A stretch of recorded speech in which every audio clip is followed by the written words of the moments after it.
આપણે પ્રાર્થના કરીએ. અમારા પાપોની માફી આપનાર અમારા પ્રભુ અને અમારા દેવ, તમારા પ્રેમ અને તમારી દયાને માટે તમારો આભાર માનીએ છીએ. પ્રભુ, તમે કેટલા દયાળુ છો.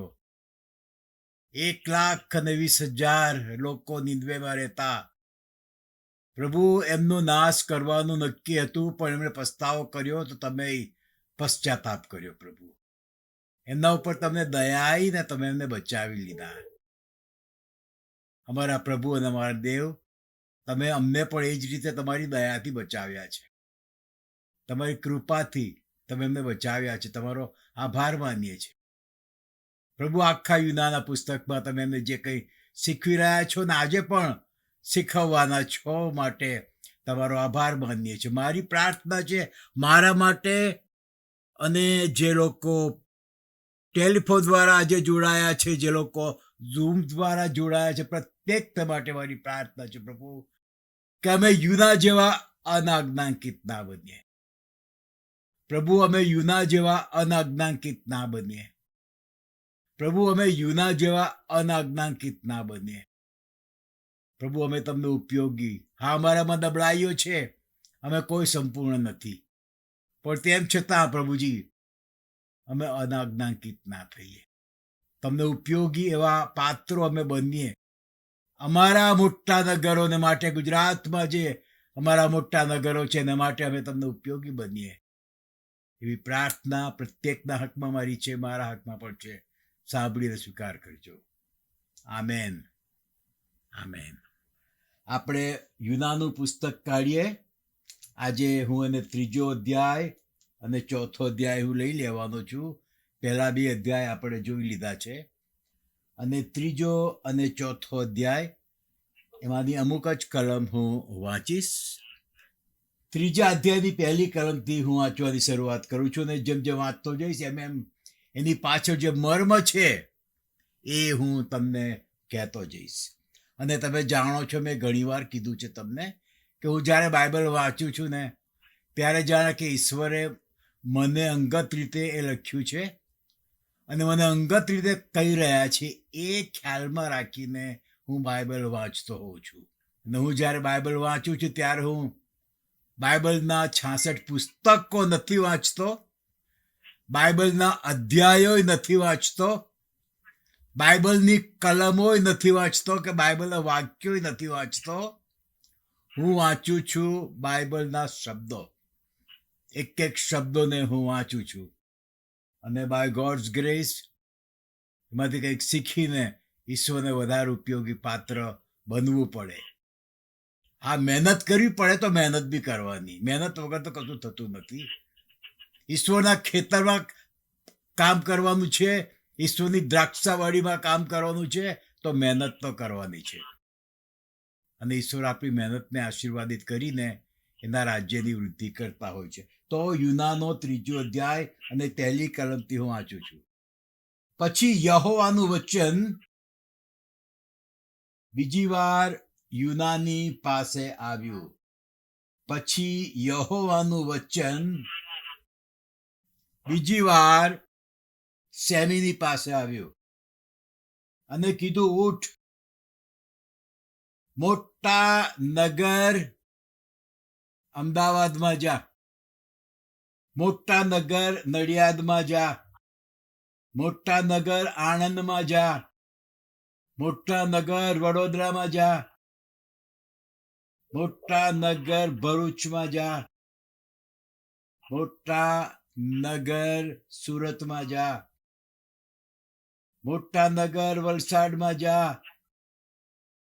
મોટા નગર ગોધરામાં જા, રાજકોટમાં જા, ભાવનગરમાં જા, જામનગરમાં જા, મોટા નગરમાં જા, અને હું જે બોધ તને ફરમાવું તે બોધ તને કર.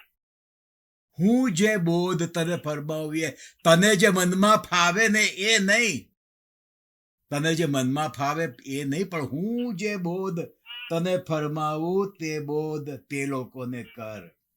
3જી કલમ. તેથી યુના ઉઠીને યહોવાના વચન પ્રમાણે. પહેલા અધ્યાયમાં શું છે?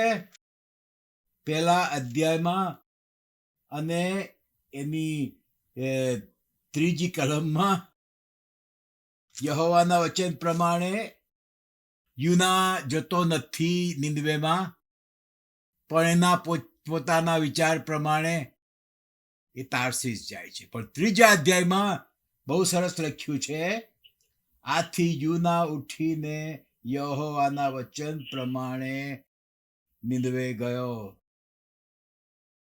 આથી સેમી ઉઠીને યહોવાના કયા પ્રમાણે અમદાવાદ ગયો, નડિયાદ ગયો, આણંદ ગયો, બરોડા ગયો, ભરૂચ ગયો, સુરત ગયો, બધે જ ગયો. હા ભાઈઓ ને બહેનો, આપણે જ્યારે જઈએ છીએ ને કોઈ જગ્યાએ યાદ રાખીએ કે આપણે નથી જતા, ઈશ્વર આપણને લઈ જાય છે અને એ જગ્યાએ ઈશ્વર આપણો ઉપયોગ કરવા માંગે છે.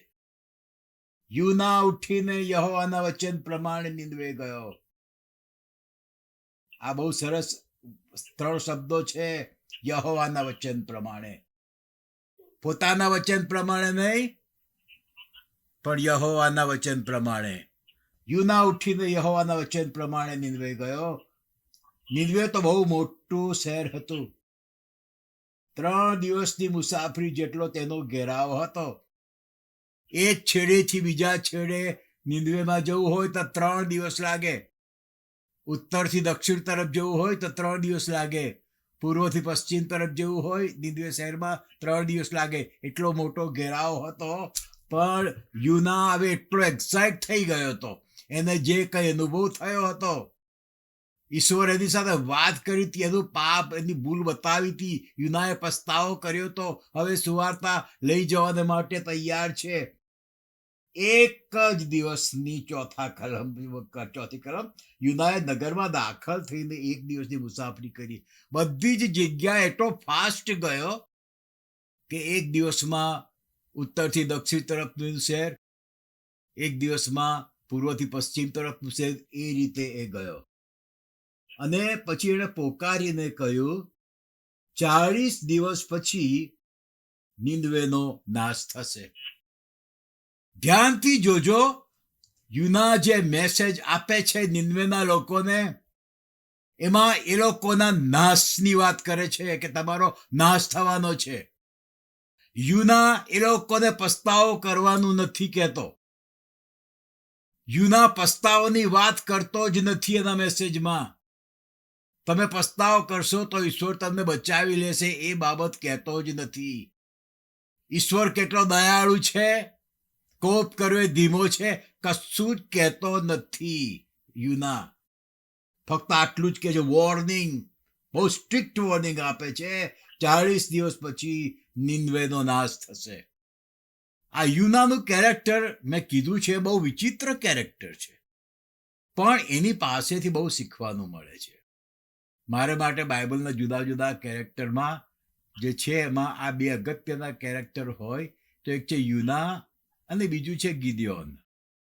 અને અહીંયા આગળ યુનાની વાત કરીએ છીએ એ કે આટલો વિચિત્ર, તેમ છતાં ઈશ્વરે એનો કેવો ઉપયોગ કર્યો.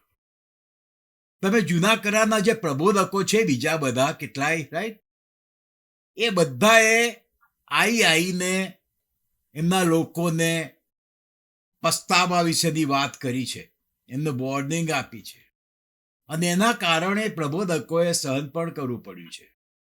એ લોકોએ બહુ સરસ મેસેજ આપ્યા છે બધા પ્રબોધકોએ, તેમ છતાં એમના મેસેજની અસર કોઈના ઉપર પડી નહીં. યિર્મયાહ પ્રબોધકો તો યાજકોને ખખડાયા હતા, રાજાઓને ખખડાયા હતા. એના કારણે યિર્મયાહ પ્રબોધકોને બહુ સહન કરવું પડ્યું. અને બધા પ્રબોધકોએ જે સંદેશો આપ્યો એમના લોકોએ સાંભળ્યું નથી. પણ આ જ એક પ્રબોધક એવો છે કે જે અનાજ્ઞાંકિત હતો, ઈશ્વરની નજર આગળથી ભાગી જવાનો પ્રયત્ન કરે છે, તેમ છતાં એનો એવો ઉપયોગ કરે છે કે એક મેસેજ આપે છે, એક લાઈનનો મેસેજ, અડધા કલાકનો મેસેજ નહીં, કલાકનો મેસેજ નહીં, એક લાઈનનો મેસેજ. પણ એની ગજબ અસર થઈ અને એક લાઈનના મેસેજથી રિવાઇવલ ફાટી નીકળ્યો. ઈશ્વર કેવું કેવું કરતા હોય છે. હા, આજ્ઞાંકિતતા માંગે છે ઈશ્વર આપણી પાસેથી, બાકીનું કામ ઈશ્વરનો આત્મા કરે છે. ઘણીવાર આપણા મેસેજીસ અડધા કલાકના હોય, મારા જેવા હોય તો મોટા ભાગે 1 કલાક થઈ જાય છે. પણ ઈશ્વરનો આત્મા તો એક લાઈનનો મેસેજ હોય ને તોય કામ કરે છે. મને યાદ છે કે ડેવિડ વિલ્કર્સન, કે જેમણે એની ચોપડી લખેલી છે અને એમણે કેવા ક્રિમિનલ લોકો મધ્યે કામ કરેલું છે, એમનો મેં કેટલી 2 વાર પર્સનલી મેસેજ સાંભળ્યો છે. 2 વાર. એટલો સિમ્પલ મેસેજ હોય કે ના પૂછો વાત. પણ છેલ્લે જ્યારે ઓલ્ટર કોલ આપે ને તારે લોકો તૂટી પડે. ઓલ્ટર કોલ આપે તો લોકો રડતા રડતા આગળ જાય. જ્યારે બીજા કેટલાય સેવકોના મેસેજ સાંભળ્યા છે, જોરદાર મેસેજ, જોરદાર, પણ ઓલ્ટર કોલ મેસેજ આપે તો કશું ના હોય. ઈશ્વર આપણી પાસેથી માગે છે આધીનતા, બાકીનું કામ તો એ કરે છે. અને એ જ બાબત આપણે શીખીએ છીએ યુનાના આ પુસ્તકમાંથી, કે આપણે ઈશ્વરને આધીન એવા બનીએ. ભલે આપણામાં નબળાઈઓ હોય પણ આપણે ઈશ્વરને આધીન એવા સેવક સેવિકાઓ બનીએ. યશાયા પ્રબોધકનો મેસેજ જે હતો એના લોકોને એમાં શું હતું કે તમારા આવો આપણે વિવાદ કરીએ. યશાયા 1 અધ્યાય અને એની 18મી કલમ કાઢો તમે. બહુ અગત્યની કલમ છે. યશાયા એનો 1 અધ્યાય ને 18મી કલમ. એનો મેસેજ અને આ યુનાનો મેસેજ એમાં કેટલો ફરક છે. યશાયા 1 અને 18 આ પ્રમાણે લખવામાં આવ્યું છે. યહોવા કહે છે, આવો આપણે વિવાદ કરીએ. આવો આપણે વિવાદ કરીએ. આવો આપણે વિવાદ કરીએ. તમારા પાપ જો કે લાલ વસ્ત્રના જેવા હોય તો પણ તેઓ હિમ સરખા શ્વેત થશે. જો તે કિરમજના જેવા રાતા હોય તો પણ તેઓ ઊન સરખા થશે. આવો સ્પષ્ટ મેસેજ યશાયા પ્રબોધક કહે છે.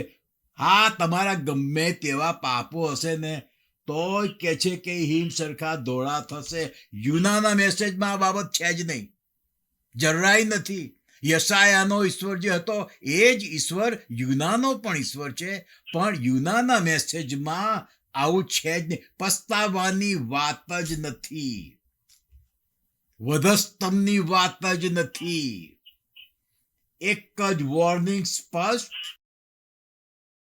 કે 40 દિવસમાં આખું શહેર ઉથલ પાથલ થઈ જશે, નિનવેનો નાશ થશે.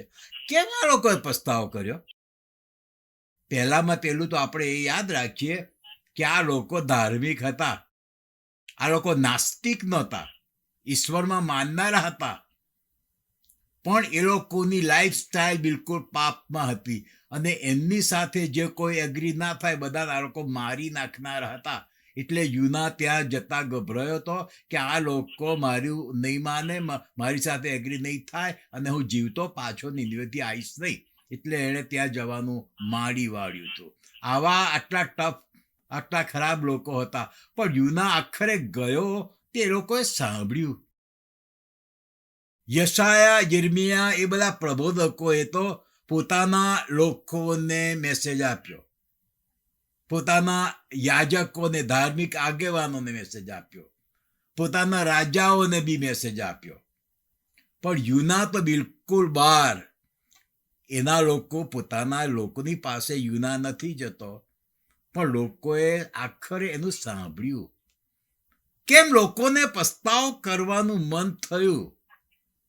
એક મોટો પ્રશ્ન આપણી આગળ આવીને ઊભો રહે છે કે આટલા ટફ લોકો, આટલા ખરાબ લોકો, તો એમને કેમ પસ્તાવ કરવાનું મન થયું? જો આ યુનાના મેસેજમાં કેટલીક બાબતો આપણને જોવાની મળશે. યુના ટાઈમ લિમિટ આપે છે. આપણે જ્યારે મેસેજીસ આપતા હોય છે જુદી જુદી જગ્યાએ, પર્સનલી કે ફોન દ્વારા કે કોઈ બી રીતે, તો આપણે પસ્તાવની વાત કરીએ તો પ્રભુ ગમે ત્યારે આવશે. આપણે કેટલું જીવવાના છે આપણને ખબર નથી. માટે આપણે પસ્તાવો કરવાનું લોકોને કહીએ છીએ. પણ અહીંયા તો છે ને યુના સ્પષ્ટ ટાઈમ લિમિટ આપે છે. તમારી પાસે 40 દિવસ જ છે. That's it. તમારી પાસે 41 દિવસ નથી કે 51 દિવસ નથી. તમારી પાસે 2 મહિના નથી. તમારી પાસે ફક્ત 40 દિવસ છે.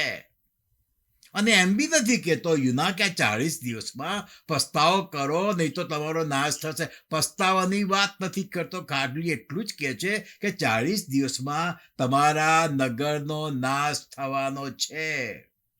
આ એક બાબત છે યુનાના મેસેજમાં.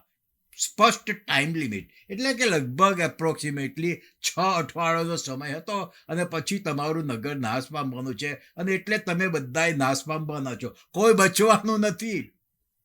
આ યુનાનો મેસેજ છે.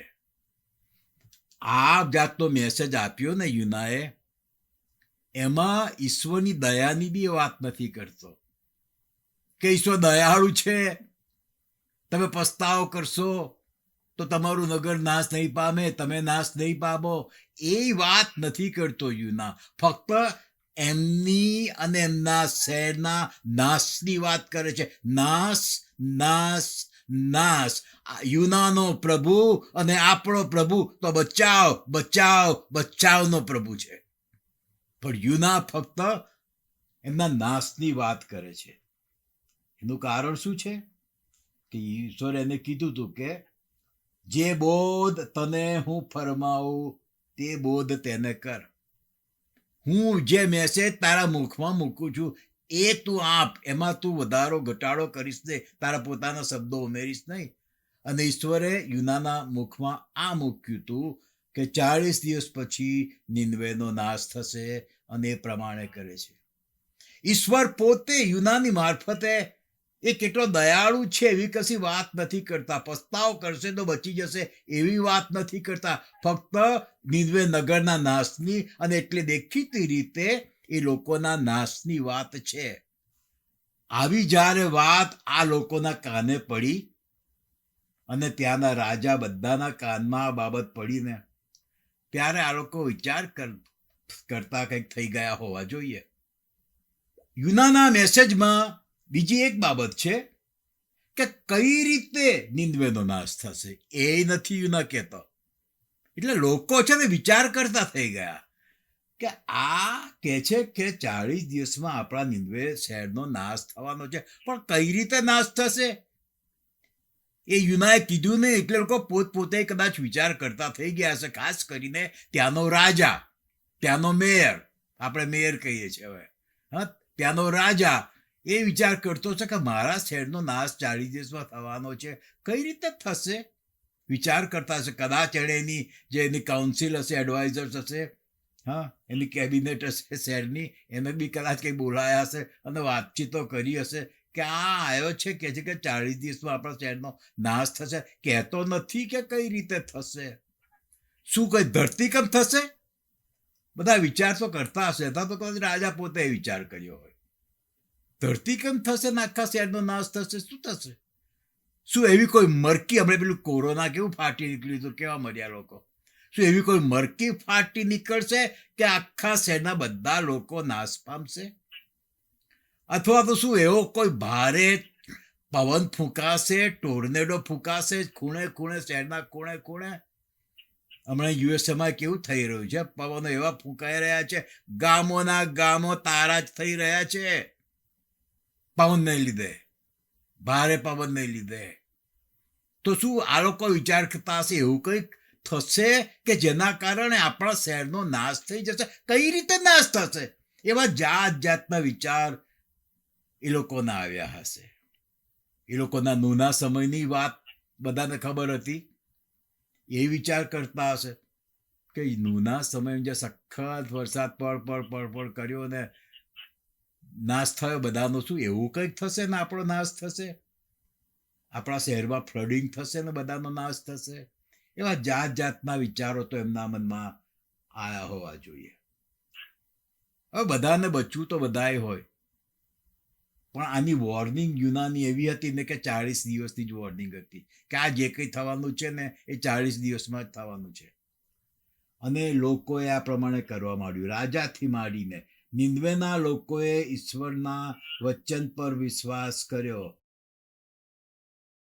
પેલા પ્રબોધકો, બીજા બધા પ્રબોધકો, યશાયા, યિર્મયાહ અને બધા પ્રબોધકોએ જ્યારે કીધું ને ત્યારે લોકોએ એમના વચન પર, ઈશ્વરના વચન પર વિશ્વાસ ના કર્યો અને પસ્તાવો ના કર્યો. આવી જ બાબત હતી સદોમ અને ગમોરાની. અહીંયા આ લોકોએ પસ્તાવો કર્યો ને તો બચી ગયા. સદોમ ને ગમોરાના લોકોએ પસ્તાવો ના કર્યો. 10 માણસ બી નતા પસ્તાવ કરનારા. એના કારણે ઈશ્વરે સદોમ ને ગોમારાનો નાશ કરી નાખ્યો, ના બચાવ્યું. પણ અહીંયા નિનવેની વાત આવી ને તો એ લોકો હવે જે ગભરાઈ ગયા છે. કોને મરવું હોય, કોને નાશ જોઈતો હોય, એટલે પસ્તાવો કરે છે. આપણે આપણો વિચાર કરીએ, આપણે તંદુરસ્ત હોઈએ અને કોઈ એવો ઈશ્વરનો સેવક, અત્યારે તો ઘણા બધા પ્રબોધકો નીકળી પડ્યા છે, એપોસ્ટલ્સ નીકળી પડ્યા છે. એમાંનો કોઈ પ્રબોધક આપણને કે 40 દિવસ પછી કે 40 દિવસમાં તમારું મૃત્યુ થવાનું છે, તો આ તો પ્રબોધક, એ તો સાચું પડવું જોઈએ ને. આપણે જરા વિચાર કરતા થઈ જઈએ કે 40 દિવસમાં મારો નાશ, હું મરી જવાનું છું, કઈ રીતે થશે? શું એક્સિડન્ટ થશે? હાર્ટ એટેક આવશે? શું થશે? આપણે જરા વિચાર કરતા થઈ જઈએ.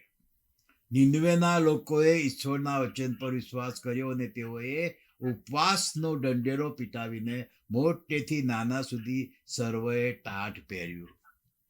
યુનાએ જો કોઈ ઓપ્શન આપ્યું હોત ને કે ઈશ્વર દયાળુ છે, તો લોકોએ નિગ્લેક્ટ કર્યું હોત. યુનાએ કીધું હોત પસ્તાવો કરો, તો લોકોએ નિગ્લેક્ટ કર્યું હોત. આજે પણ લોકોને પસ્તાવાનો મેસેજ નથી ગમતો સાહેબ.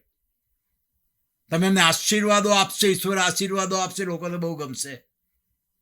તમને સાજા કરી દેશે, તમને પ્રોસ્પર કરશે. આવા બધા મેસેજીસ લોકોને બહુ ગમતા હોય છે, પણ પસ્તાવાનો મેસેજ લોકોને નથી ગમતો હોતો.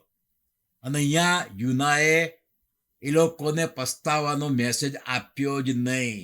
જો પસ્તાવાનો મેસેજ આપ્યો હોત ને તો કદાચ આ લોકોએ યુનાને મારી નાખ્યો હોત.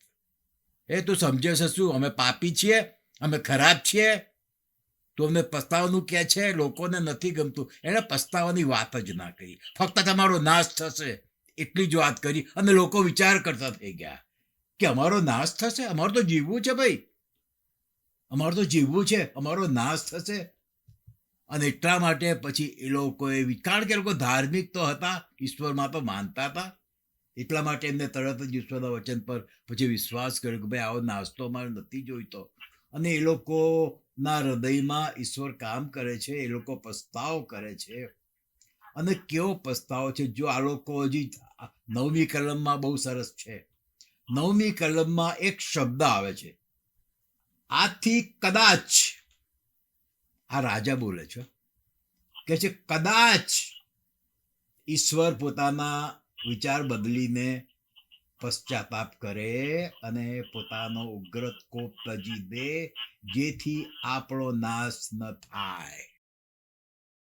કદાચ એને રાજાને ખ્યાલ તો આવે છે કે ભાઈ આપણે પસ્તાવો કરો, આપણો તો નાશ થવાનો છે 40 દિવસમાં. કદાચ વળી આપણે પસ્તાવો કર્યો તો ઈશ્વર બી પસ્તાવો કરે અને આપણને બચાવી લે. કદાચ પેલા સેવક યુનાએ જે આપણા શહેરમાં આવીને ભાષણ કર્યું છે, એણે તો પસ્તાવાની વાત આપણને કીધી નથી. ઈશ્વર આપણને બચાવી લેશે એવી વાત કરી નથી. એણે તો ફક્ત આપણા નાશની જ વાત કરી છે. પણ કદાચ પસ્તાવો કરો મારા શહેરના લોકો. રાજા કહે છે મારા શહેરના લોકો પસ્તાવો કરો. કદાચ ઈશ્વર આપણને બચાવી લે.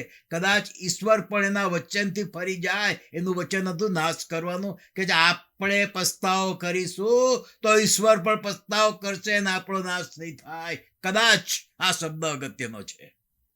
કદાચ ઈશ્વર પોતાનો વિચાર બદલીને પશ્ચાતાપ કરે અને પોતાનો ઉગ્ર કોપ તજી દે, જેથી આપણો નાશ ન થાય. આવું જ થયું હતું યુનાના જીવનમાં. પેલા લોકોએ ભાણમાંથી ફેંકી દીધો ને, તો આપણે જોઈ લીધું અગાઉમાં. નીચે ને નીચે નીચે નીચે જતો રહ્યો છે. એક તળિયે ગયો, દરિયાના તળિયે ગયો. ત્યાં બધા વીડ્સ તે બધું જે ઉગેલું એના ગળે વીંટળાઈ ગયું.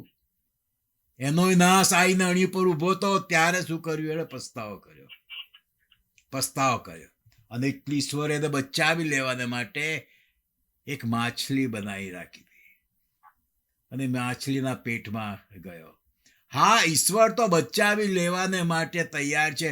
ભાઈઓ અને બહેનો, આપણે યાદ રાખીએ કે આપણું પાપ આપણી આગળ આવે ને તો પસ્તાવો કરીએ, રાખી ના મેલીએ ગજવામાં.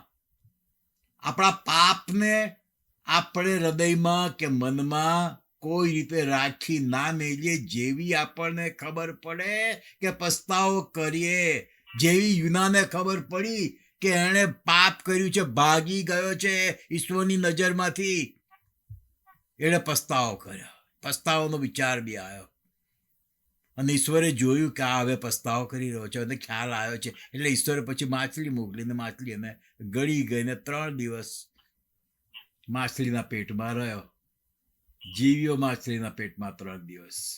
ઈશ્વરે માછલીને આજ્ઞા આપી હતી કે ગળી ના જ ખાઈ ના જઈશ, ચાવી ના જઈશ, પચાવી ના લઈશ. એણે મારું કામ કરવાનું છે. અને એ જ વસ્તુ આપણા જીવનમાં બને છે. ઘણીવાર આપણે અનાજ્ઞાનકિતતાને લીધે દરિયાના તળિયે જતા રહીએ છીએ, છેક ઊંડા જતા રહીએ છીએ. એનું કારણ બીજું કોઈ નથી, એનું કારણ આપણે પોતે છીએ. ઘણીવાર આપણને કશું થાય છે તો બીજાનો વાંક કાઢીએ છીએ. યુના પોતે પસ્તાવો કરે છે, એના કારણે એ બચી જાય છે. પરિણામે પછી નીંદવે જાય છે અને પસ્તાવાની વાત નથી કરતો. પોતાને શું થયું હતું એને ખ્યાલ હતો કે એનો નાશ થવાનો હતો. યુનાને ખબર હતી કે મારો નાશ થવાનો છે, પણ મેં પસ્તાવો કર્યો તો ઈશ્વરને બચાવી લીધો. તું આ લોકોને કહું અને એ લોકો પસ્તાવો કરે ને એ લોકોનો નાશ નહીં થાય એવું કશું નહીં, પણ ફક્ત એ લોકોને વોર્નિંગ આપે છે. અને પછી આપણે હવે આગળ જોઈએ 10મી કલમથી. તેઓના કામ ઈશ્વરે જોયા કે તેઓએ પોતાના દુષ્ટ આચરણોને લીધે તજી દીધા છે. આથી તેઓ પર જે વિપત્તિ લાવવાનું ઈશ્વરે કહ્યું હતું તે વિશે તેમને પશ્ચાતાપ થયો. આવો જ પશ્ચાતાપ ઈશ્વરને થયો હતો યુનાને માટે. એ અનાજ્ઞાંકિત થયો, પડ્યો દરિયામાં, છેક ઊંડે ગયો, તળિયે તક. આવું જ ઈશ્વરને પણ થયું. ઈશ્વરે એનું મોત આવવાનું હતું, પણ ઈશ્વરે જોયું યુનાનું કામ. અને એટલા જ માટે જે આપત્તિ ઈશ્વર યુના પર બી લાવવાના હતા એ માટે ઈશ્વરને પશ્ચાતાપ થયો અને માછલીને મોકલી કે જેથી માછલી ગળી જાય, એનો ઓક્સિજન મળે, માછલીના પેટમાં એ જીવે અને આખરે ઈશ્વરનું કામ કરવાને માટે એ તૈયાર થઈ જાય. તેમણે તે આપત્તિનો યુનાને માટે અમલ કર્યો નહીં, એ આપત્તિનો અમલ એમણે નિનવેના લોકોને માટે બી કર્યો નહીં. પસ્તાવો કી છે આપણા જીવનની. આપણે પસ્તાવો કરીએ એટલા માટે ઈશ્વર સ્વર્ગનું સુખ મૂકી દેના પૃથ્વી પર આપ્યા. આપણે પસ્તાવો કરીએ માટે ઈશ્વરે યોહાન બાપ્તિસ્મા કરનારને ઉભો કર્યો અને આપણે પસ્તાવાનો મેસેજ લોકોને આપીએ એ બહુ જરૂરી છે. પસ્તાવો એક કી છે આપણા જીવનની. પસ્તાવાથી ખ્રિસ્તી જીવનની શરૂઆત થાય છે. જન્મથી કોઈ ખ્રિસ્તી નથી. ઘણીવાર લોકો કહે છે કે તમે ક્રિશ્ચિયન છો. હું તો જન્મથી ખ્રિસ્તી છું. અરે ભાઈ, જન્મથી કોઈ ખ્રિસ્તી નથી હોતું. જન્મથી આપણે મનુષ્ય હોય છે. આપણે પસ્તાવો કરીએ છીએ, ઈશ્વરને પર વિશ્વાસ કરીએ છીએ, ઈશ્વરને સ્વીકારીએ છીએ, આપણને પવિત્ર આત્મા મળે છે, ત્યારથી આપણે ઈશ્વરના બાળકો બનીએ છીએ. અને એ તો ઠીક છે, પણ આપણે ખ્રિસ્તી છીએ એની શું અગત્ય છે? એક પ્રશ્ન પૂછું, નૂહ જળ વાળ બનાવ્યું એ કયા ધર્મનો હતો? હા, નૂહ કયા ધર્મનો હતો? એ પછીના સેવકો કયા ધર્મના હતા? પહેલો યહૂદી તો ઇબ્રાહિમ હતો. તો એની અગાઉના જે ન્યાયીઓ હતા એ કયા ધર્મના હતા? કોઈ ધર્મના નહોતા, પણ તોય ઈશ્વરના સેવકો, ઈશ્વરના બાળકો હતા ને. ધર્મએ આજે સતાવણી ઊભી કરી છે ને. ધર્માંતર લઈને બધા બેસી ગયા છે. એટલે ભાઈ કયા ધર્મના? અમે તો પ્રભુ ઈસુ પર વિશ્વાસ કરનારા છીએ. તમારે અમને જે કહેવું એ કહો ને. ધર્મએ આજે સતાવણી ઊભી કરી છે. હિન્દુ અને મુસલમાન વચ્ચે જે થાય છે, કેમ? ધર્મને લીધે. આજે ખ્રિસ્તીઓની સતાવણી થાય છે, કેમ? ધર્મને લીધે. અને અહીંયા આગળ ઈશ્વરે યુનાનું કામ જોયું, પસ્તાવો. ઈશ્વરે જોયું નીનવેના લોકોનું કામ જોયું, પસ્તાવો. અને એના કારણે એ બધા બચી ગયા. પસ્તાવો એ બધા લોકોની કી છે. પસ્તાવો એ આપણી કી છે. બહાર આવવું છે, દરિયાના તળેટીથી બહાર આવવું છે. આપણી મુસીબતોની તળેટીમાં આપણે પડ્યા છીએ, બહાર આવવું છે. ખાડામાં પડ્યા છીએ, કોઈ ઉપાય નથી બહાર આવવાનો, તો બહાર આવવું છે. પસ્તાવો, પસ્તાવો, પસ્તાવો. અને પસ્તાવાની આપણે શરૂઆત કરીએ છીએ ત્યારથી ઈશ્વર આપણી મારફતે કામ કરે છે. અજાયબ જેવું કામ કરે છે. યુનાની મારફતે કેવું અજાયબ જેવું કામ કર્યું. અગાઉ મેં વિચિત્ર શબ્દ વાપર્યો છે યુનાને માટે. આપણે કોઈને મેસેજ આપીએ અને એ વ્યક્તિ તારણ પામે તો આપણને કેટલો આનંદ થાય. આપણે કોઈને કાઉન્સેલિંગ કરીએ, ઈસુ વિશે વાત કરીએ અને સ્વીકાર કરે, હા, તો કેટલો બધો આપણને આનંદ થાય. લખ્યું છે બાઇબલમાં તો કહે છે કે એક પાપી પસ્તાવો કરે તો સ્વર્ગના દૂતોને કેટલો બધો આનંદ થાય છે. કેટલો બધો આનંદ થાય છે. અહીંયા તો 1,20,000 લોકોએ પસ્તાવો કર્યો. આ યુના પ્રબોધકને દુઃખ લાગ્યું. 1,20,000 લોકો તારણ પામ્યા, યુનાને દુઃખ લાગ્યું. કેવો વિચિત્ર પ્રબોધક છે. આખી એની કારકિર્દી વિચિત્ર છે. પણ આ બધામાં ઈશ્વર યુનાને તૈયાર કરી રહ્યા હતા. અને આપણા જીવનના વિચિત્રપણામાં ઈશ્વર આપણને તૈયાર કરતો હોય છે કોઈક મહાન કામને માટે. આપણું જીવન એ તૈયારી રૂપ છે. ઈશ્વર આપણને ખબર નહીં ક્યારે એક ઘડીના છઠ્ઠા ભાગમાં આપણી મારફતે 1,00,000 લોકોને 20,000 બચાવી લે ને.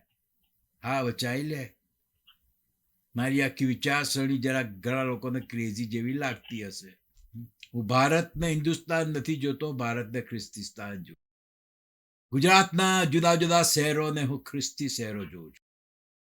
જ્યારે ઇબ્રાહિમ રોદડા રડતો તો એક પણ બાળક હતું નહીં ને. ઈશ્વર કહે છે, શું રોકા રોદડા રડે છે ઇબ્રાહિમ? આકાશ ઉપર જો, આકાશના તારાઓ ગણ, એટલા તારા સંતાન થશે. એ જો તું રોદડા ના રડ. આજે આપણા ગુજરાત અને ભારતને આપણી કઈ આંખોથી જોઈએ છીએ. જે રીતે આપણે જોઈશું ને એ પ્રમાણે થશે. ઇબ્રાહિમ કનાન દેશમાં આવ્યો તો એક જગ્યાએ લઈને પડ્યો તો હેબ્રોનની અંદર. ઈશ્વર કહે છે, તું શું આ એક જગ્યાએ પડી રહ્યો છે? જે જગ્યાએ તું ચાલીસ ને એ જગ્યા હું તને આપીશ. હા, જે જગ્યા તું ચાલીસ, જે તારા પગ પડશે ને બધી જગ્યાઓ હું તને આપીશ. અને વાંચજો તમે ઉત્પત્તિના પુસ્તકમાં ઈશ્વરે જ્યારે એવું કીધું ને, એનો ટેન્ટ ઉપાડી લીધો અને બીજી જગ્યાએ ગયો.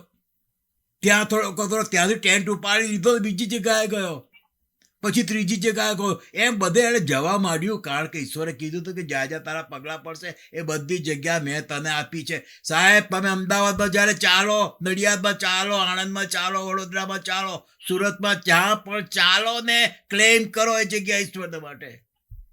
ક્લેમ કરો ઈશ્વરના માટે કે ઈશ્વરે તમને આપી છે. પેલા લોકોને નથી આપી, RSS ને નથી આપી એ જગ્યા, BJP ને નથી આપી, તમને આપી છે. તમે ચાલો એ જગ્યાને ક્લેમ કરો અને આપણો ઇબ્રાહિમ, ઈસાક અને યાકૂબનો દેવ તમને બતાવી આપશે કે કેટલો સાચો છે, કેટલો સાચો છે. એ આપણો અવિશ્વાસ ભારતને એવો ને એવો રાખે છે. આપણો અવિશ્વાસ આપણા ગુજરાત રાજ્યને એવો ને એવો જ રાખે છે. આપણો અવિશ્વાસ આપણી ખ્રિસ્તી મંડળોને બી એવી ને એવી જ રાખે છે. આપણો અવિશ્વાસ. જ્યાં ચાલો, જ્યાં પગ મૂકો ને ત્યાં ક્લેમ કરો કે ઈશ્વરે જગ્યા તમને આપી છે અને ઈશ્વર તમને આપશે. ચોથા અધ્યાયમાં આપણે આવીએ. યુનાને કહે છે ખોટું લાગ્યું. ઈશ્વરે પેલા લોકોને બચાવી લીધા ને તેને ખોટું લાગ્યું. હજી યુનાની નબળાઈઓ તો એવી ને એવી છે. પસ્તાવો કર્યો છે, પણ હજી બીજી બધી નબળાઈઓ ધીમે ધીમે બધી બહાર આવતી હોય છે. આપણને આપણી નબળાઈઓની ખબર ધીમે ધીમે પડતી હોય છે. ઘણીવાર તો આપણા પાપો અને ભૂલોની ખબર પણ ધીમે ધીમે આપણને પડતી હોય છે, પણ જ્યારે આપણને પડે ને તો આપણે પસ્તાવો કરીએ. યુનાને ઘણું જ ખોટું લાગ્યું ને તેને ક્રોધ ચડ્યો. યશાયા, યિર્મયાહ, બીજા પ્રબોધકોના એમની કારકિર્દીમાં રિવાઇવલ નથી આવ્યું. એમની કારકિર્દીમાં આટલા લોકો તારણય નથી પામ્યા. આ યુનાની કારકિર્દીમાં 1,20,000 લોકો તારણ પામ્યા. અને ત્યાર પછી ખબર નહીં ત્યાર પછીની મિનિસ્ટ્રીમાં શું થયું હશે, પણ યુનાની કારકિર્દીમાં આટલા બધા લોકો તારણ પામ્યા કે જેટલા બીજા પ્રબોધકોની કારકિર્દીમાં નતા થયા. બીજી કલમ, યહોવાને પ્રાર્થના કરીને કહ્યું, હે યહોવા, હું તમારી પ્રાર્થના કરું છું. જ્યારે હું મારા દેશમાં હતો ત્યારે જ મેં એવું કહ્યું નહોતું. તેથી જ તાર્શીશ નાસી જવાને મેં ઉતાવળ કરી હતી. તાર્શીશ નાસી જવાનું કારણ આપે છે પાછો. ક્યારે? 1,20,000 લોકો બચી ગયા ને ત્યારે તાર્શીશ નાસી જવાનું કારણ આપે છે. મને ખબર હતી કે તમે એમનો નાશ નથી કરવાના.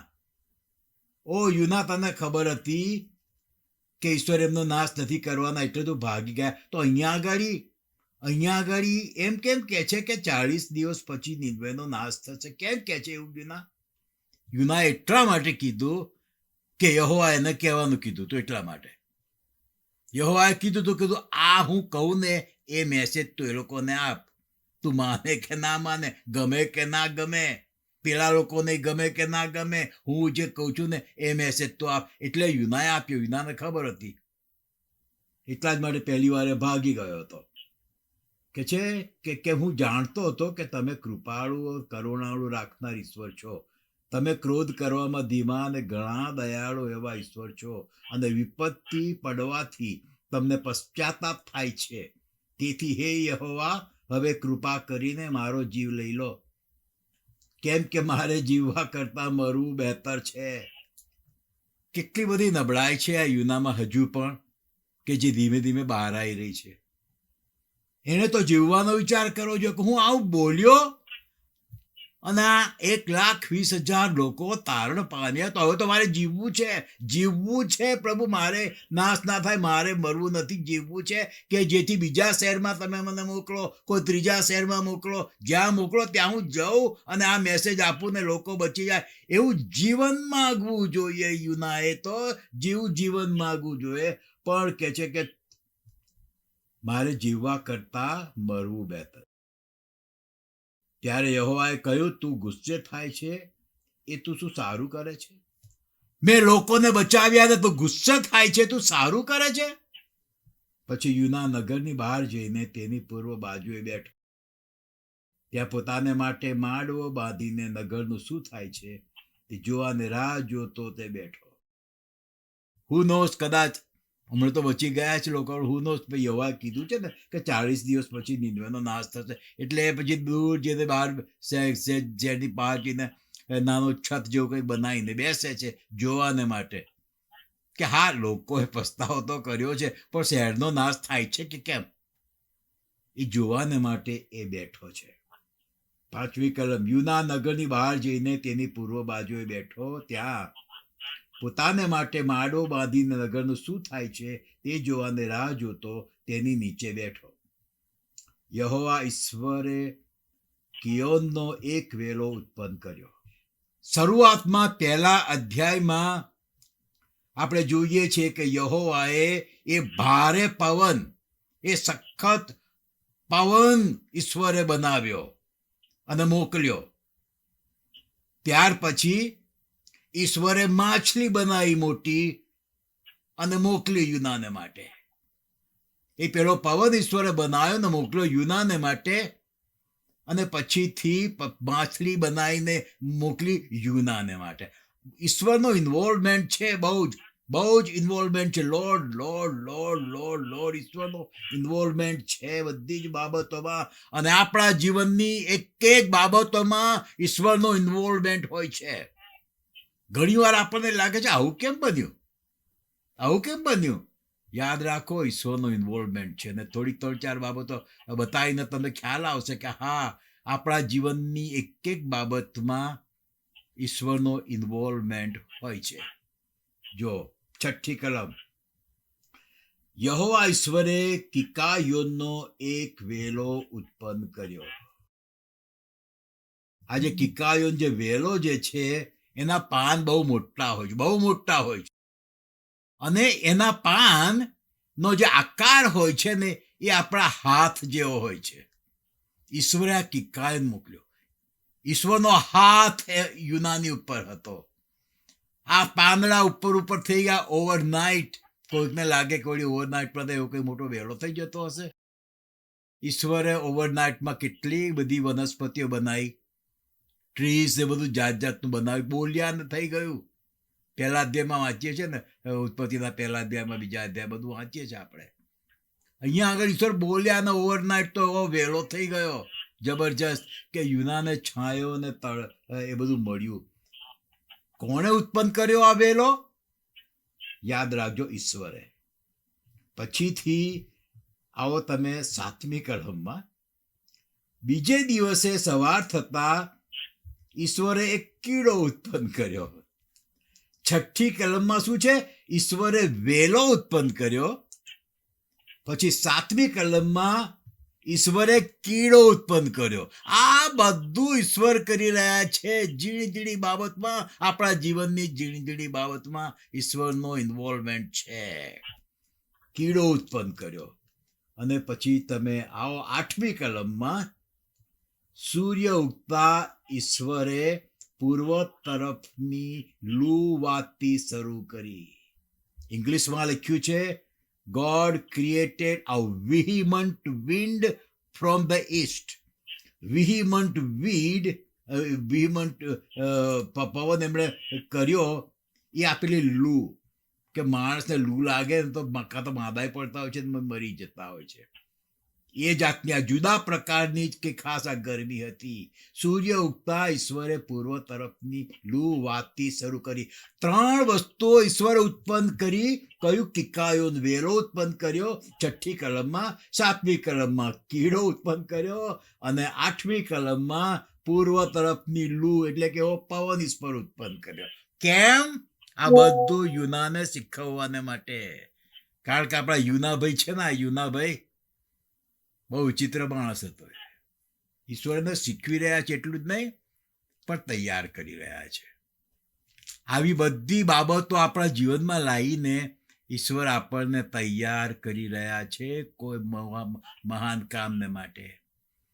આપણા જીવનમાં જે કંઈ ઈશ્વર બનાવી રહ્યા છે, કરી રહ્યા છે ને, આપણને ગમે કે ના કરે, ના ગમે, આપણે યાદ રાખીએ કે ઈશ્વર આપણો ઉપયોગ કરવા માંગે છે. જે શહેરમાં આપણે રહેતા હોય તેના માટે, જે શહેરમાં આપણે ના રહેતા હોય તેને માટે, કોઈ બી જગ્યાને માટે ઈશ્વર આપણને તૈયાર કરે છે. યુના નિનવેનો રહેવાસી નહોતો, પણ ઈશ્વરે એને મિશનરી તરીકે મોકલ્યો અને એનો ઉપયોગ કર્યો. આપણે કોઈ બીજા શહેરના રહેવાસી ના હોઈએ, પણ ઈશ્વર આપણને મોકલીને આપણો ઉપયોગ કરી શકે છે. 3 બાબત ઈશ્વરે બનાવી યુનાને શીખવવાને માટે. કિકાયોનનો એક વેલો, કીડો ઉત્પન્ન કર્યો અને પવન. આ કિકાયોનનો વેલો ઈશ્વરે ક્યારે ઉત્પન્ન કર્યો? જ્યારે યુના એક નાની કંઈક છત બાંધીને બેઠો જોતો હતો કે આ લોકોએ તો પસ્તાવો કર્યો છે, પણ શહેરનો કોઈ રીતે નાશ થાય છે કે નહીં, કે ધરતીકંપ થાય છે કે નહીં, કોઈ ભારે હરિકેન ફૂંકાય છે કે નહીં, બધું જોવા માટે બેઠો અને બહુ દુઃખી છે. બહુ દુઃખી છે કારણ કે એના કયા પ્રમાણે થયું નહીં છે ને. અહીંયા આગળ હ્યુમિલિએશન હતું. યુના કેમ આવું કરે છે? કેમ ડિપ્રેસ થઈ ગયો યુના? હ્યુમિલિએશનની વાત હતી. આજે આપણે કોઈ પ્રોફેસી કરીએ બધાની આગળ કે આમ થશે, આમ થશે, અને પછી ના થાય ને, તો આપણું હ્યુમિલિએશન કહેવાય કે જો આ કીધું તું ને આ ના થયું, ફલાણા બેને આમ કીધું તું, ફલાણા ભાઈએ આમ કીધું તું, ફલાણા સેવકે આમ કીધું તું અને ના થયું, તો આપણું હ્યુમિલિએશન થાય. અહીંયા આગળ યુનાની એ જ પરિસ્થિતિ થઈ. એણે તો કીધું હતું કે 40 દિવસ પછી નિનવેનો નાશ થશે, પણ નાશ ના થયો ને એટલે યુના ખોટો પડ્યો, એટલે એને હ્યુમિલિએશન થયું. હા ભાઈ, ખોટો પડ્યો, પણ સારાને માટે ખોટો પડ્યો. કોઈ બચી ગયું એના માટે ખોટો પડ્યો. આનંદ કર. અને ઈશ્વરે આ યુના જ્યારે ડિપ્રેસ હતો, લો સ્પિરિટનો હતો, એને કંઈ કમ્ફર્ટની જરૂર હતી, ત્યારે ઈશ્વરે એને કમ્ફર્ટ આપવાને માટે ઈશ્વરે આ કિકાયોન વેલો ઉત્પન્ન કર્યો. હા, આપણા ડિપ્રેશનના સમયમાં, આપણે જ્યારે લો સ્પિરિટમાં હોઈએ છીએ ત્યારે, આપણે ચિંતામાં હોઈએ છીએ ત્યારે ઈશ્વર આપણને કમ્ફર્ટ આપવાને માટે કંઈક ને કંઈક કરતા હોય છે. આપણા ડિપ્રેશનના દિવસમાં ઈશ્વર આપણી બહુ નજીક હોય છે. આપણી ચિંતાઓના દિવસોમાં ઈશ્વર આપણી બહુ નજીક હોય છે. અને એવી જ પરિસ્થિતિ યુનાની હતી, એટલે એને કમ્ફર્ટ આપવાને માટે ઈશ્વરે આવો કિકાયોને એક વેરો ઉત્પન્ન કર્યો. અને યુનાને બહુ સારું લાગ્યું એના માટે કે છે 6 કલમના છેલ્લા ભાગમાં, આ કિકાયોનના વેલાને લીધે યુના બહુ જ આનંદ પામ્યો. એને કમ્ફર્ટ મળીને તો યુના બહુ આનંદ પામ્યો. પેલા 1,20,000 કમ્ફર્ટ મળી, યુનાને આનંદ ના થયો. એને પોતાને કમ્ફર્ટ મળીને તો એને બહુ આનંદ થયો. તેમ છતાં આપણે યાદ રાખીએ કે આપણા ડિપ્રેશનના દિવસમાં ઈશ્વર આપણી બહુ નજદીક હોય છે અને આપણને કમ્ફર્ટ આપવાને માટે ઈશ્વર બધું જ કરતા હોય છે. આપણે એને ખોટી રીતે લઈએ એ જુદી બાબત છે, પણ આપણા ડિપ્રેશનના દિવસમાં, આપણા લો સ્પિરિટના દિવસમાં ઈશ્વર આપણને કમ્ફર્ટ આપવા માટે બધું જ કરતા હોય છે. પછીથી બીજું શું કરે છે? 7મી કલમમાં, બીજા દિવસે સવાર થતા ઈશ્વરે કીડો ઉત્પન્ન કર્યો. એની કમ્ફર્ટ છે ને ઈશ્વરે લઈ લીધી. કારણ કે અહીંયા લખ્યું છે, વેલાને લીધે યુના બહુ જ આનંદ પામ્યો. અહીંયા આગળ એવું કશું નથી લખ્યું કે યુના ઈશ્વરનો આભાર માન્યો. કિકાયોન વેરો ઈશ્વરે ઉત્પન્ન કર્યો ઓવરનાઇટમાં. એને કમ્ફર્ટ આપવા માટે એને કમ્ફર્ટ પણ મળી, એને આનંદ થયો, પણ એણે ઈશ્વરનો આભાર માન્યો એવું નથી લખ્યું. અને એટલા જ માટે અહીંયા આગળ શું થાય છે કે ઈશ્વર કીડો ઉત્પન્ન કરીને કિકાયોન વેલો જ લઈ લે છે. આપણા જીવનમાં આપણે ઈશ્વરને બહુ આભારિત રહેવું જોઈએ. જ્યારે આપણને કમ્ફર્ટ હોય કોઈ બી બાબતમાં, ઈશ્વર આપણને કંઈક કરે છે તો ઈશ્વરને આપણે આભારિત રહેવું જોઈએ. આપણે આનંદમાં ને આનંદમાં એટલા મશગુલ થઈ જઈએ ને કે પછી આપણે ઈશ્વરનો આભાર માનવાનું જ ભૂલી જઈએ. કશું સરસ થાય તો આનંદમાં ને આનંદમાં આપણે બધું ઈશ્વરનો આભાર માનવાનું ભૂલી જઈએ. અહીંયા આગળ યુના આ ઈશ્વરનો આભાર માન્યો એ કિકાયોન વેલાને માટે એવું નથી લખ્યું, ફક્ત એટલું જ લખ્યું કે આનંદ પામ્યો. ઈશ્વર આપણને આશીર્વાદ આપે છે તો આપણને આનંદ થાય છે, પણ આપણે શું ઈશ્વરનો આભાર માનીએ છીએ? ઈશ્વર આપણને કમ્ફર્ટ આપે છે. આપણે ચિંતા અને ડિપ્રેશનના દિવસમાં ઈશ્વર કમ્ફર્ટ આપે છે, આપણે આપણે આનંદ થાય છે, પણ શું આપણે ઈશ્વરનો આભાર માનીએ છીએ? અને એટલા જ માટે નવા કરારની અંદર એક પ્રસંગ લખવામાં આવ્યો છે કે 10 કોડિયાઓ હતા, 10 સાજા થયા, પણ એક જ આવ્યો આભાર માનવાને માટે. અને ઈશ્વર કહે છે બીજા 9 ક્યાં છે? ઈશ્વર ઈચ્છે છે સાહેબ, ઈશ્વર ઈચ્છે છે કે એ જ્યારે આપણા માટે કંઈક કરે ને તો આપણે આભાર માનવા એની પાસે જઈએ. ઈશ્વરનો આભાર માનવાનું આપણે ભૂલીએ નહીં. આપણે જ્યારે પ્રાર્થનાઓ કરીએ ને વ્યક્તિગત રીતે કે સામૂહિક રીતે, તો આપણું ધ્યાન રાખવાનું છે ઈશ્વરના એ પ્રાર્થનાઓના જવાબ પર. અને જવાબ આવે ને તો પછી આપણે ઈશ્વરનો આભાર માનવાનો છે, ઈશ્વરનો આભાર માનવાનો છે. દર બુધવારે અને શુક્રવારે જે સત્તાવણીની પ્રાર્થનાઓ ચાલે છે, એમાં હમણે લેટલી છેલ્લા 2 મહિનાથી આભાર માનવાનું બહુ ચાલે છે. કારણ કે એટલા બધા પ્રાર્થનાઓના જવાબો આવે છે કે ના પૂછો વાત. અને હું ધ્યાન રાખું છું કે એક બી એવું રહી ના જાય કે ઈશ્વરે જવાબ આપ્યો અને એનો આભાર ના મનાય આપણાથી, એવું રહી ના જાય. એ ધ્યાન રાખીને દરેક પ્રાર્થનાના યોદ્ધાઓને થોડું થોડું વહેંચી આપું છું કે આ લોકો આના માટે આભાર માને, બીજા કોઈ પેલાને માટે આભાર માને. હા, ઈશ્વરનો આભાર માનવો એ બહુ જરૂરી છે. આ વર્ષના મે મહિનાની અંદર ઈશ્વરની દોરવણીથી, ક્લિયર દોરવણીથી મેં 10 દિવસની જે પ્રાર્થના મિટિંગ રાખી હતી, એના એટલા બધા તો જવાબો આવ્યા છે કે જેની કોઈ સીમા નથી. એનું વોટ્સઅપ ઉપરથી મને ટાઈમ મળશે તો બધું વર્ણન કરવાનો છું. અજાયબ જેવા જવાબો આવ્યા છે. હા, ઈશ્વરનો આભાર માનવાનો છે સાહેબ. આપણે ધ્યાન રાખવાનું, ઈશ્વર આપણી પ્રાર્થનાઓનો જવાબ આપે છે ને, ધ્યાન રાખવાનું છે અને ઈશ્વરનો આભાર માનવો છે. અને ના માનીએ તો કે છે કે ઈશ્વરે કીડો ઉત્પન્ન કરી લઈ લીધો, કમ્ફર્ટ લઈ લીધી એની. કિકાયોના વેલાને પેલા કીડાએ કરડી ખાધી. એ કીડો છે ને યુનાને દેખાયો નહીં, ફક્ત એને દેખાયું શું, આખો કિકાયો વેલો સુકાઈ ગયો ને એ દેખાયું. પણ જે કીડો ઈશ્વરે ઉત્પન્ન કર્યો હતો ને એ એને ના દેખાયો, તેથી તે સુકાઈ ગયો. અને વળી સૂર્ય ઉગતા ઈશ્વરે પૂર્વ તરફની લૂ વાતી શરૂ કરી. ઈશ્વર આપણા કમ્ફર્ટના સમયોમાં આપણી પાસે હોય છે, ડિપ્રેશનના સમયમાં આપણી પાસે હોય છે. અને જ્યારે આપણા ઘરમાં જ્યારે કશો લોસ આવે ને, ખાસ કરીને કોઈનું મૃત્યુ થયું હોય કે બીજી કોઈ પણ રીતે લોસ આવ્યો હોય, કશું આપણે ગુમાવ્યું હોય, આપણે કશું ગુમાવ્યું છે આપણને બહુ દુઃખ લાગે છે.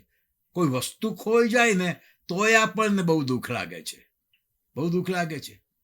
તો એવા સમયમાં ઈશ્વર આપણી પાસે હોય છે.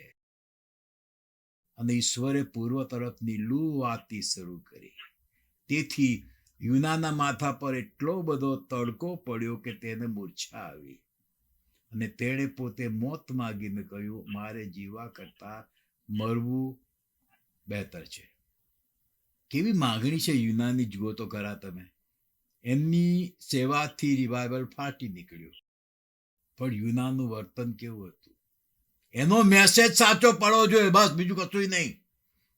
મેં મેસેજ આપ્યો ને કે 40 દિવસ પછી નિનવેનો નાશ થવો જોઈએ, એ પ્રમાણે થવું જોઈએ. આઈ ડોન્ટ કેર કે લોકો નરકમાં જાય કે જ્યાં બી જાય ત્યાં, લોકો નાશ પામે તો નાશ પામે, પણ હું જે મેસેજ આપ્યો, મેં જે કીધું ને એ પ્રમાણે થવું જોઈએ. આવું એટીટ્યુડ યુનાનું હતું. આપણે ધ્યાન રાખીએ કે આપણું એટીટ્યુડ કેવું છે બીજાઓ તરફ. અને ખાસ કરીને આપણે જે કોઈ પ્રકારની સેવામાં ઈશ્વરે આપણને રોક્યા હોય, દરેકને ઈશ્વર જુદી જુદી જાતની સેવામાં રોકે છે. કોઈના ખેતરમાં ઘઉં ઉગતા હોય, કોઈના ખેતરમાં ચોખા ઉગતા હોય, કોઈની દ્રાક્ષાવાડીમાં સરસ સરસ દ્રાક્ષાઓ થતી હોય. આ બધી જગ્યાએ કામ કરનારા લોકો હોય છે ને દરેકની જવાબદારી જુદી જુદી હોય છે. અને ઈશ્વર આપણને જે કોઈ સેવામાં રોક્યા હોય, આપણું એના માટેનું એટીટ્યુડ કેવું છે, ઈશ્વર તો એ જોવા માંગે છે. 11મી કલમમાં આવો. આ મોટું નગર નિનવે કે જેની અંદર 1,20,000 એવા લોકો છે કે જેઓ પોતાનો જમણો હાથ કયો અને ડાબો હાથ કયો એ પણ જાણતા નથી, વળી જેની અંદર ઘણા ઢોર ડાક છે, તે નગર પર મને દયા ના આવે. આ છે મારો ને તમારો દેવ, દયાળુ દેવ. બધાને બચાવવા માંગે છે.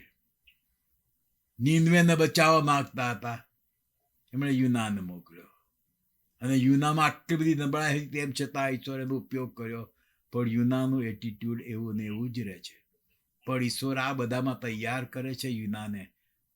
યુનાના પુસ્તકમાં 4 અધ્યાય છે અને આખો બનાવ બન્યો. પછી યુનાની મિનિસ્ટ્રી વિશે કશું જ આપણે કોઈ જગ્યાએ વાંચતા નથી, કારણ કે કદી એણે આવું નહીં કર્યું હોય ફરીએ. જે કંઈ બની ગયું એના જીવનમાં આ 4 અધ્યાયમાં, ઈશ્વરે હવે એને એવો ટ્રેન કરી દીધો હતો. કિકાયો વેલો લાવીને, કીડો લાવીને, લૂ તરફ આવે એવી પવન લાવીને એવો તો એને તૈયાર કરી દીધો હતો કે હવે પછી એણે એવું કદી કશું કર્યું નહીં. અને એના પછીની મિનિસ્ટ્રી જે કંઈ હશે યુનાની, એમાં યુનાએ આ જાતનું એટીટ્યુડ નહીં કર્યું હોય. આપણા ગુડ ટાઈમ્સ ને બેડ ટાઈમમાં ઈશ્વર આપણને તૈયાર કરે છે. ખરાબ દિવસો આવે છે, નિરાશાના દિવસો આવે છે, આશા વગરના દિવસો આવે છે, ઈશ્વર આપણી સાથે હોય છે, ઈશ્વર આપણને તૈયાર કરતા હોય છે.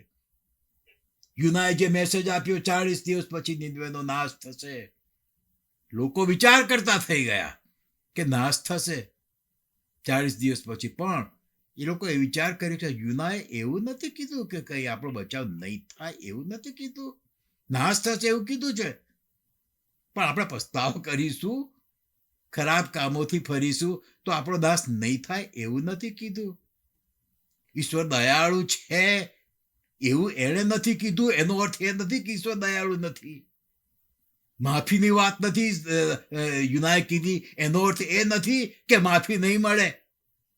આ બધા જાત જાતના વિચાર એ લોકોને આયા હશે અને બધાને જીવવું હોય છે. એ લોકોએ પસ્તાવો કર્યો. આજે આપણે આત્મિક રીતે આ બાબત લઈએ, ભલે નોમિનલ ક્રિશ્ચિયન્સ હોય કે નન ક્રિશ્ચિયન્સ હોય. પ્રશ્ન પૂછું છું સાહેબ, કહો મને, કોને નરકમાં જવું છે? હા, નોમિનલ ક્રિશ્ચિયન્સ હોય કે નન ક્રિશ્ચિયન્સ હોય, કોને નરકમાં જવું છે? કોને નાશ જોઈએ છે પોતાનો?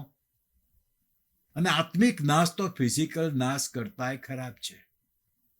કોને નથી બચવું? બધાને બચવું છે. જો યુનાના મેસેજથી આ લોકોને બચાવવાનો અને પસ્તાવવાનો વિચાર આવ્યો. આપણો મેસેજ સતત સ્ટ્રેટ ફોરવર્ડ હોવો જોઈએ. સાંભળનારને ગમે કે ના ગમે, આપણો મેસેજ જે ઈશ્વર આપણા મુખમાં મૂકે છે ને, એ મેસેજ આપણે લોકોની આગળ લાવવાનો છે. બહુ સરસ કલમ છે, ત્રીજી કલમ, ત્રીજો અધ્યાય, બીજી કલમ. ઓઠ મોટા નગર નીનવે જઈને હું જે બોધ તને ફરમાવું તે બોધ તેને કરીએ. વાલા ભાઈઓ ને બહેનો, તમારી આગળ આ બાબત હું મૂકવા માંગુ છું. ઈશ્વર તમને જે તમારા મુખમાં કહે છે ને એ બોલો તમે. ભલે તમારા દુશ્મનો વધી જાય, પણ એના કરતા નાશમાંથી બચી જનારા લોકો વધારે હશે.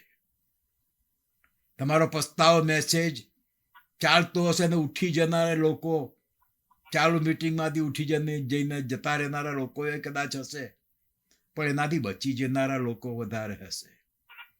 જ્યારે ઈશ્વર આપણા મુખમાં જે મૂકે છે એ આપણે બોલીએ છીએ ને, ત્યારે એના સારા પરિણામો આવે છે. બહારથી ઉપર છેલ્લું આપણને લાગે કે ખરાબ પરિણામ, પણ અંદર ખાને તો એના બહુ સરસ પરિણામો આવે છે. પ્રભુ સહાયને મદદ કરે કે આમાંથી યુનાની પાસેથી આપણે કંઈક શીખીએ. અને જેમ ઈશ્વરે આવા યુનાનો ઉપયોગ કર્યો, ઓ મારી આગ્રહભરી પ્રાર્થના છે તમ પ્રત્યેકને માટે કે મારો અને તમારો ઉપયોગ કરે ઈશ્વર અમદાવાદને બચાવી લેવાને માટે. મારો ને તમારો ઉપયોગ કરે ઈશ્વર નડિયાદ, આણંદ, વડોદરા, સુરત, ભરૂચ બધાને બચાવી લેવાને માટે. મારો ને તમારો ઈશ્વર ઉપયોગ કરે રાજકોટ અને ભાવનગર ને જામનગર બચાવી લેવાને માટે. મારો ને તમારો ઉપયોગ કરે ઈશ્વર પાટણને બચાવી લેવાને માટે, મહેસાણાને બચાવી લેવાને માટે, પાલનપુર બચાવી લેવાને માટે, સિદ્ધપુર બચાવી લેવાને માટે ઈશ્વર મારો ને તમારો ઉપયોગ કરે. ઓ પણ યુના જેવી વ્યક્તિનો ઉપયોગ કરે? હા, કરે. આપણે જો બીજાઓને એ કહીએ કે જે ઈશ્વર આપણા મુખમાં મૂક્યું છે ને, તો એમ થશે. મારો પોતાનો એક દાખલો આપું છું તમને કે જ્યારે હું જુદી જુદી જેલોમાં જઉં છું ને જે કહું છું ને, જે લોકો મારી સાથે આવેલા છે એ લોકો જાણે છે કે હું શું કહું છું. જેલના બધા કેદીઓ બીજા ધર્મના હોય, ત્યાં આસપાસ બધા જે પોલીસો ઊભા હોય એ બીજા ધર્મના હોય. મારી સાથે જેલનો સૌથી મોટો અધિકારી જે જેલર હોય બેઠો હોય એ બીજા ધર્મનો હોય. તો પછી મારે બોલવાનું શું? મારે શું બોલવાનું છે? કહું જે ઈશ્વર મારા મુખમાં મૂકે છે ને એ. એમને ગમે કે નહીં ગમે. અને હું એમને દરેક જેલોમાં બહુ સ્પષ્ટ મેસેજ આપું છું કે પ્રભુ ઈસુ ખ્રિસ્તના લોહી વગર એમને એમના ગુનાઓ અને પાપોની માફી મળવાની નથી. બહુ સ્પષ્ટ. એ જે કલાક મને આપવામાં આવે છે એમાં હું જે મેસેજ આપું છું, દુઃખદ અઠવાડિયામાં જે મેસેજ આપવામાં આવે છે એના કરતાં બહુ કડક મેસેજ હું જેલમાં આપું છું. મારી આસપાસ બધા હિન્દુ અધિકારીઓ બેઠા હોય ને તોય સરસ પરિણામ આવે. ઘણી વાર મને લાગે છે કે મને બેસાડી દેશે, કહેશે કે બસ બંધ કરો. કોઈ નથી કરતું. કેમ? કારણ કે ઈશ્વરે મારા મુખમાં જે મૂક્યું છે ને એ હું એમને કહું છું. આટલા ખરાબ લોકોએ યુનાને ના મારી નાખ્યો. યુનાએ જે મેસેજ આપ્યો બહુ ભયંકર હતો. આટલા ખરાબ લોકોને ઈશ્વરે કીધું ફક્ત 40 દિવસમાં તમારા નગરનો નાશ થવાનો છે. આટલો ખરાબ સંદેશો. કોઈએ એને મારી તો ના નાખ્યો, પણ એને માર્યોય નહીં, એને કશી ઈજાય ના કરી. કેમ? કારણ કે ઈશ્વરે એને કીધું તું તે હું જે તને કહું એ તું એ લોકોને કહેજે. અને એટલાને માટે ઈશ્વરે એની રક્ષા કરી અને સરસ પરિણામ લાવ્યું. પાત્ર નબળું હતું, પણ એણે કીધું જે ઈશ્વરે કહેવાનું કીધું તું ને એ. એટલા જ માટે હું બી બહુ નબળું પાત્ર છું, પણ જેલોની અંદર જઈને મારે જે ઈશ્વર મને જે કહે છે ને કે પ્રભુ ઈસુ ખ્રિસ્તના લોહી સિવાય તમારા ગુનાઓની, તમારા પાપોની માફી મળવાની નથી. બોલો, જોઈએ છે? હાથ ઊંચા કરો. હા, દુઃખ સનના અઠવાડિયામાં બી કહે છે એવું તો થાય છે ને, એવું જ હું એ લોકોને કહું છું, હાથ ઊંચા કરો. અને બધા હાથ ઊંચા કરે છે. પેલા જેલરો જોતા રહી જાય છે. હા સાહેબ, કહો બીજાઓને જે પ્રભુ તમને કહેવાનું કે છે ને એ.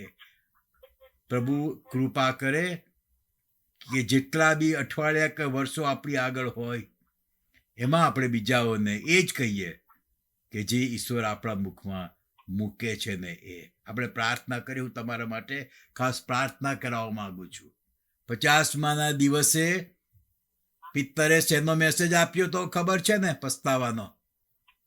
એ ચુસ્ત યહૂદીઓ યહૂદી ફેસ્ટિવલ પર્વ પાડવા માટે આવ્યા હતા. ચુસ્ત યહૂદીઓને પિત્તરે બીયા વગર, ગભરાયા વગર ઈસુની વાત કરી, મસીહાની વાત કરી, પસ્તાવાની વાત કરી, અને લોકોએ પસ્તાવો કર્યો.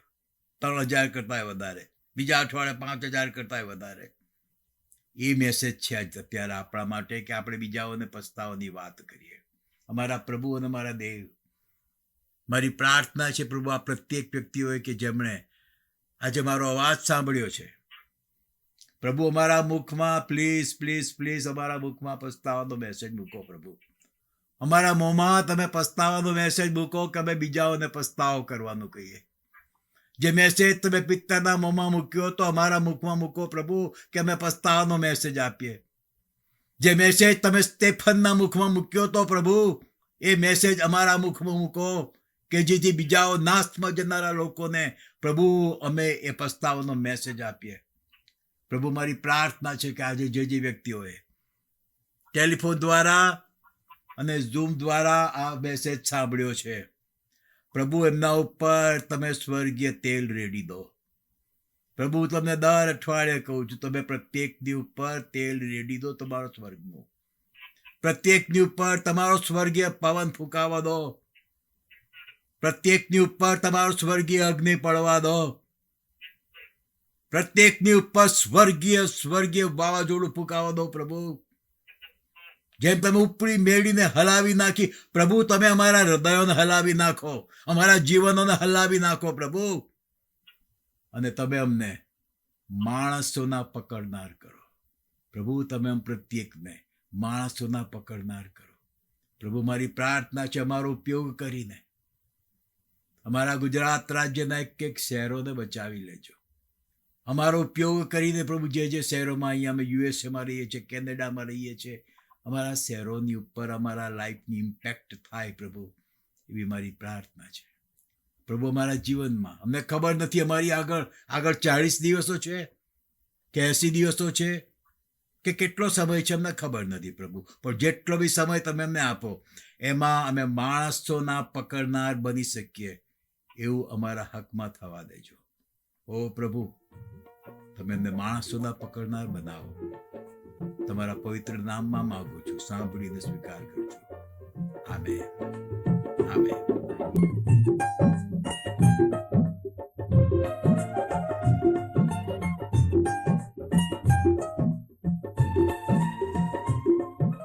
सहरा में जाकर नया गुलशन बनाओ, अंधियारी नगरी में जाके जोत जलाओ.